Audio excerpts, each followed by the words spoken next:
guys, so another one of these program discussion videos. Last time we did 531, this time we're going to do SmolovJr, which is another program I think is pretty common in powerlifting circles anyway. Pretty intense powerlifting specific, or is meant to be powerlifting specific program. Essentially we're going to do the same as we did last time, look at the program, see how it stacks up against the principles of training that we talked about from Scientific Principles of Strength Training. Again, the reason we're doing all this is because the idea of training with kind of principles in mind, rather than just like, it is X reps, X sets, and that is it.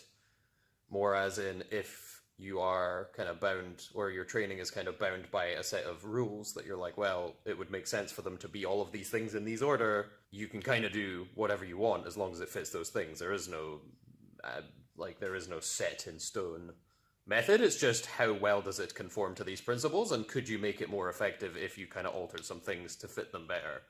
Cool. So that's pretty much what we're doing today. So Smolov, typically, SmolovJr, for just a little bit of explaining, is a kind of abbreviated version of the base cycle from the full 13-week Smolov program.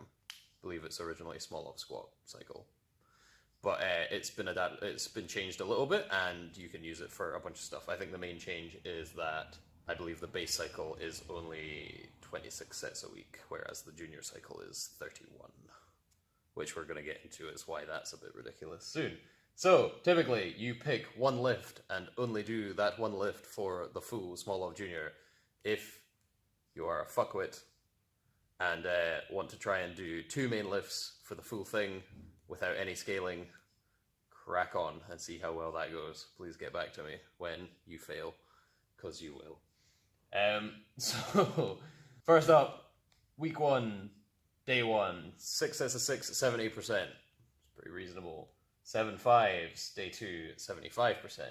8 sets of 4, day 3, 80%, and then 10 triples at 85%. That totals up to, quick maths, 31 work sets a week. Intensities, see them all there. Again, for strength stuff, everything's above 70. As well as there being a shit ton of volume. So most people, when they are training bench, squat, and deadlift and variants thereof within a week, will probably have a total working set capacity of, a total working set max, like a maximum recoverable volume, i.e. the amount of sets you can do per week and still repeat and or progress the next week, is usually kind of low to mid 20s. So jacking that up to 31 sets a week is ambitious. However, if you're only doing bench, so you do no squatting, not even maintenance level squatting, just no squatting, no deadlifting, and just bench, for example, I mean, it's gonna be pretty good. Could you do the other 2 at maintenance volumes? Probably. Depending on what your maintenance volume is. Again, you only need, generally, most people need between 6 to 10 sets, depending, to stay, to essentially not get bad. So you could probably do that, especially if you're running this with bench. However, if you try to run this with squats, trying to do maintenance volume on deadlift is a completely different kettle of fish, because obviously you're using similar muscle groups, and you're just going to be generally more fried, because it's easier to recover from bench than squats, easier to recover than squats from deadlift, blah, blah, blah, blah. We talked about this before. How do we stack up? Specificity, I mean, you're literally doing one lift for these. You don't add anything else. So your literally workout is only doing bench for that. I mean, that's pretty specific to getting your bench better. Is it specific to powerlifting? Not really, because you're taking 3 weeks out of training anything above a maintenance volume for other things. Not great. Is it specific to strength stuff? Yes, extremely. It's ridiculous. It's probably if you actually do it as written, you're falling out a boat and hitting water. There's almost no way you can't get better on this stuff unless you just try and do too much, essentially. If you try and already exceed what is a ridiculous amount of volume by adding in other shit, then you'll probably get hurt. Overload. Is it overloading? Yes, so the standard progression is a bit of a linear one. All we're doing is repeating the same thing in week 2, same sets and reps, except we're trying to add 5 kilos or 10 pounds in the American version, or the freedom units. And then in this 3rd week is chucking on 10 kilos. The standard block cycle thing that I found on the interwebs does not have any kind of tapering or like 1 rep max testing built in, but typically after your third week, people will take workout 1 and 2 of the next week about the same, if not slightly less. So maybe go back to your week 1 kind of weight and then take 2 days building up to a 1 rep max, as in like try 1 rep max Thursday, try 1 rep max Friday, done. New 1 rep max, go about your day. Fatigue management.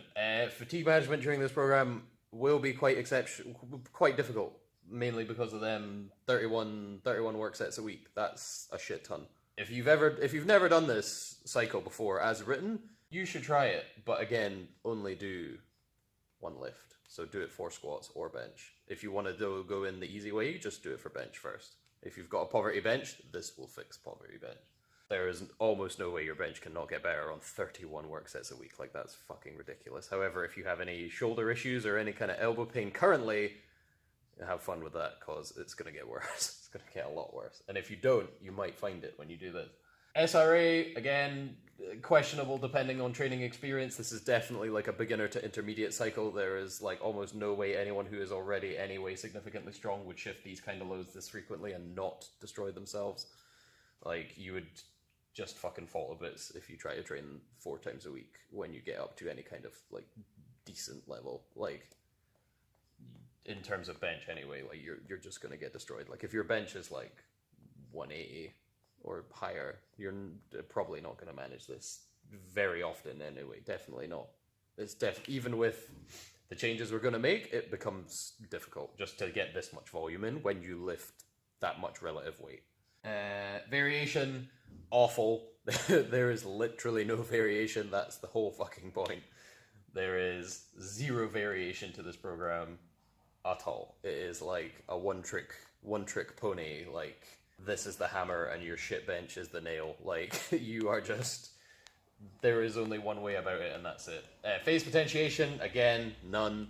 We are going to run into this issue a lot with online programming, cookie cutter online programs, is that because there are kind of hard cut-offs, because they are designed to be thrown out into the universe and used by everyone, there's very unlikely to be any kind of phasic structure to them, because they are not long enough to do them typically. Like, you're going to find stuff that's like 4 weeks, 8 weeks, 12 weeks, 10 weeks, those kind of lengths, because people don't want to throw out any more than that for free, and 2, because after that it becomes a bit of like an up in the air thing of how to program, in terms of like you actually have to decide phases after that need to build up to something, and obviously nobody puts something out with like, unless they are working backwards from a specific thing and you have like a specific competition block, but we'll get into that later. Individual differences, again, SmolovJr takes no prisoners. You are all equally worthless. There is no individual difference. You're all just going to die. Yeah, it's another thing we're going to run into a lot with online stuff, cookie cutter things, is there are no tweaks for the individual. It is literally hard cutoffs to be consumed en masse by the bell curve people. If there are any kind of things that make you a mildly unique snowflake in terms of training, which there probably isn't, you're not really going to benefit from this. Like, individual differences really don't come into it that much, even at the top end. It's the bottom of the list. It's the bottom of the list for a reason. Like, it doesn't make that much fucking difference. Is this pretty rad as it is? Very. Does it work as is? Very. Cool. So what could we change to make this more applicable to these things? Well, for a start, our volume is like super high and doesn't change. Could we probably change that? Yes. So what I have done before that worked reasonably well and didn't, annihilate people within the first 2 weeks is to just half the volume for week 1. Then week 2. So now we've got a reasonably scalable 15, 22, peaking at 31. So that's an increase in volume over time, which helpfully gives us the option of not dying straight away. It like eases it in a little bit. Still got the increase. So now we've got the increase in volume. 15, 22, 31. 15 sets is still very reasonable. Like, that's a decent amount of volume. Like, anything that's getting close to kind of between 18 and 20 sets a week, that's a lot. Like, that's a serious amount of volume.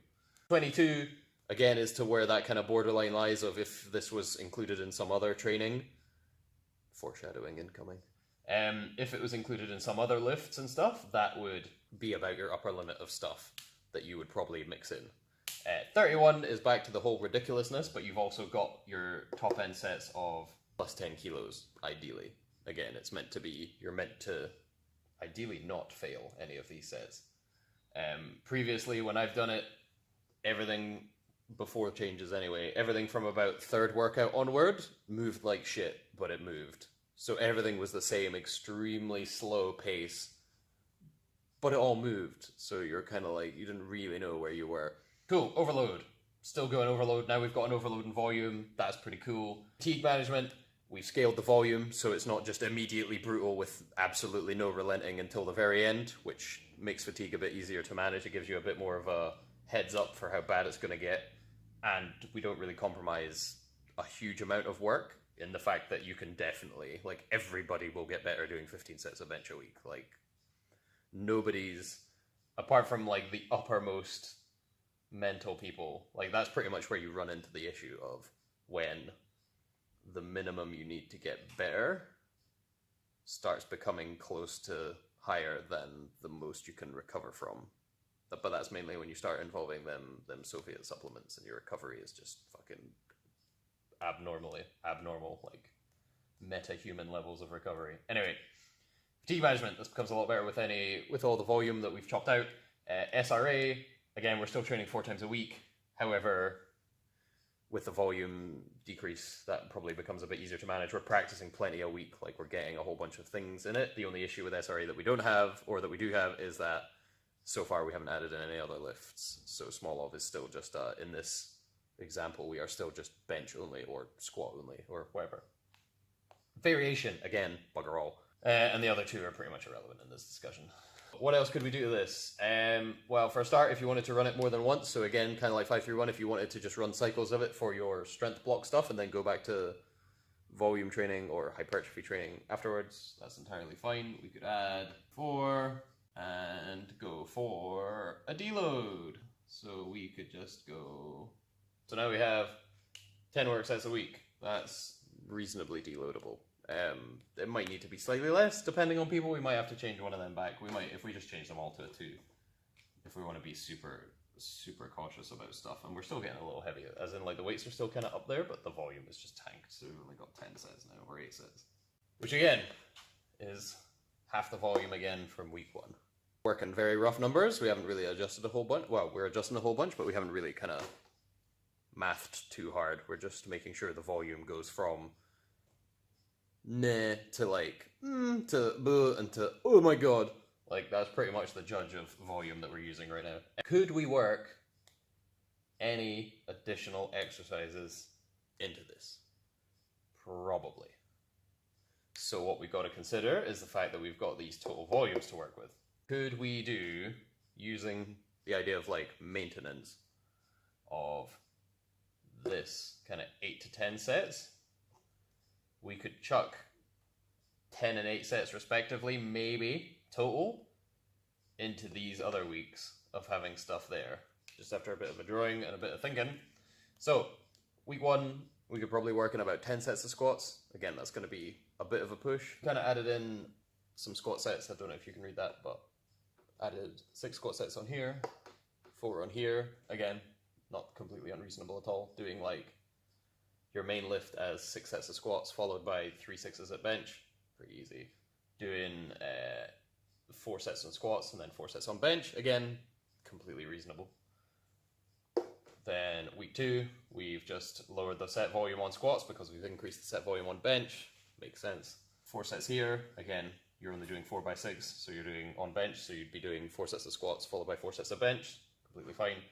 And then here you're doing 2 sets of squats, probably after bench. Again, depends on how you want to like load it up, but because you've got 6 sets of bench, you might want to do the bench first. And then week 3, we are ditching squats entirely. However, that means that instead of having 3 weeks nay squats, we are only doing 1 week no squats at all. And the total amount of volume is still less than the original SmolovJr bench for like volume. Like right here, we've got 25 sets week 1 and 30 sets week 2, and then back up to 31 just bench sets week 3, and then 8 sets on week 4. You could also chuck in 8 sets of squats week 4, and essentially just match up the rep scheme with the one on week 4 that we already have. And that addresses our variation issue in the fact that we don't have so much time without any squatting. Because again, like I understand that the idea is to be like a completely focused cycle and just focus on getting good at one thing. However, you shouldn't be doing that to the detriment of other things, because then what's the fucking point? Like, it's no good adding 10 kilos on your bench if you lose 10 kilos on your squat because you're not training it for 3 weeks. Then your total's just not changed. Cool story, bro. Like, why bother? I quite like how that cycles up, and again, the fact that the volume isn't as ridiculous all the time means that you can probably cycle these back to back rather than just the straight 31 sets, which would kill you, and that would be it. Like, you would only be able to do maybe 2 back to back, and that's about it. Again, because there's no deload built in, we've chucked that in just for flavor and, you know, for being sensible, because you don't want to die. Again, if you guys have suggestions or comments or things that you've done to it in the past, please leave them down below. Otherwise, catch you later. Have a good day. If you have any suggestions for further programs to get deconstructed, please leave them in the comments below. Catch you later.